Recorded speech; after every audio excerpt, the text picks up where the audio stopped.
याद कीजिए, जहां एक तरफ मायावती और दूसरी तरफ अखिलेश के खड़े हो जाने से ही विपक्ष एक बार के लिए सहम जरूर जाता था, या यूं कहें कि डर जाता था, क्योंकि अखिलेश यादव के पिता मुलायम सिंह का दबदबा ही इतना था कि पूरे उत्तर प्रदेश में समाजवादी पार्टी का नाम चलता था। और दूसरी तरफ मायावती, जिन्हें दलितों का मसीहा कहा जाता है, उनके साथ दलित वोट बैंक हमेशा जुड़ा रहता है। इसलिए मायावती और अखिलेश की जोड़ी से विपक्ष दांतों तले उंगली दबा रहा था।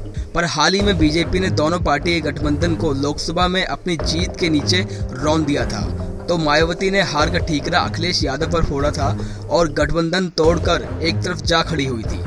पर चुनाव में बहन जी के गठबंधन से एक तरफ जहां अखिलेश के साथ भाईचारा नजर आ रहा था, वहीं दूसरी तरफ अखिलेश यादव को हराने के लिए मायावती ने बीजेपी के साथ जुड़ने की धमकी तक दे डाली है। जी हाँ, हाल ही में राज्यसभा चुनाव में बगावत करने वाले 7 विधायकों को बहुजन समाज पार्टी ने निलंबित कर दिया है, और ये काम किसी और ने नहीं बल्कि खुद मायावती ने किया था। उन्होंने विधायकों को निलंबन के ऐलान किया था। इसके साथ ही मायावती ने साफ कहा था कि एमएलसी के चुनाव में बसपा जैसे को तैसे का जवाब देने के लिए पूरी ताकत लगा देगी।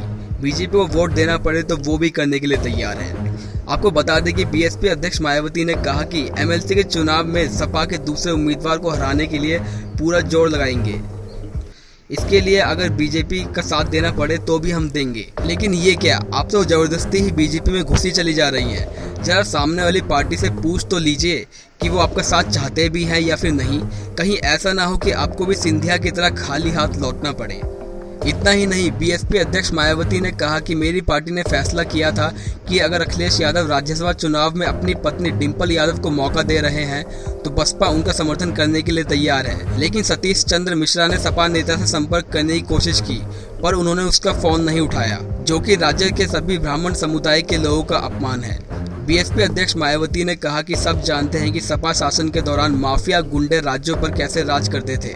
वे फिर से लोग को बेवकूफ बनाने की कोशिश कर रहे हैं। तो गौरतलब है कि राज्यसभा चुनाव के दौरान बसपा के 7 विधायक बागी हो गए।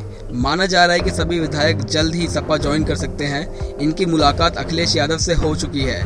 माना तो ये भी जा रहा है कि अखिलेश यादव पर निशाना लगाते हुए मायावती एक तीर से 2 निशाने लगा रही हैं। और भी विशेष तरह की खबरों के लिए हमारे साथ जुड़े रहिए और सब्सक्राइब करना ना भूलें।